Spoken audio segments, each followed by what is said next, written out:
పెళ్ళైనా పండగైనా వేడుక ఏదైనా పట్టుచీరల ప్రత్యేక వేదిక వారాహి సిల్క్స్.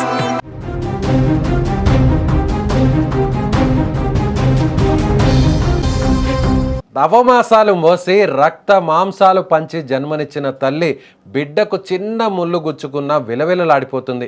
తన కడుపు మార్చుకునైనా పిల్లల ఆకలి తీరుస్తుంది. కానీ తన పేగు తెంచుకొని పుట్టిన కన్న బిడ్డే ఓ రాక్షసుడిగా మారితే, తన చేతులతో గోరు ముద్దులు తినిపించిన ఆ చేతులకే కసాయి కొడుకు నిప్పు పెడితే వినడానికి గుండెలు పగిలిపోతున్న ఈ మహా విషాదం ప్రకాశం జిల్లా ఒంగోలులో చోటు చేసుకుంది.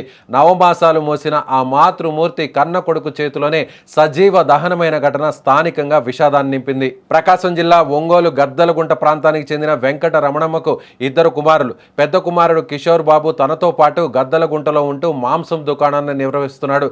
చిన్న కుమారుడు చెన్నైలో ఉద్యోగం చేస్తున్నాడు. మంగళవారం ఉదయం తల్లి నిద్రిస్తున్న సమయంలో ఇంటికి నిప్పు పెట్టాడు. మంటలు చెలరేగడం చూసిన ఇరుగు పొరుగు వారు ఇంటి దగ్గరకు చేరుకున్నారు. ఇంటి బయట ఉన్న కిషోర్ బాబును ఏం జరిగిందంటూ నిలదీశారు. వారు అడిగిన ప్రశ్నలకు నిందితుడు సరైన సమాధానాలు చెప్పలేదు. చుట్టుపక్కల ఉన్నవారు ప్రశ్నల ఒత్తిడి తట్టుకోలేక అక్కడి నుంచి పారిపోయాడు. స్థానికులు మంటలు అదుపు చేసేందుకు ప్రయత్నం చేసినా అప్పటికే జరగాల్సిన నష్టం జరిగిపోయింది. మంటల్లో వెంకట రమణమ్మ సజీవ దహనమైంది. సమాచారం అందిన వెంటనే అగ్నిమాపక అధికారులు వాహనాన్ని తీసుకొచ్చి ఘటనా స్థలానికి చేరుకున్నారు. పైపుల సహాయంతో ఎగిసిపడుతున్న మంటలను నీళ్లు కొట్టి అదుపు చేశారు. అప్పటికే ఇంట్లో మంటలు పెద్ద ఎత్తున చెలరేగడంతో వెంకట రమణమ్మ మంటల్లో కాలి బూడిదైంది. ఈ క్రమంలో రమణమ్మ పెద్ద కొడుకు కిషోర్ బాబుకు మతి స్థిమితం సరిగా ఉండదనే విషయం బయటకు వచ్చింది.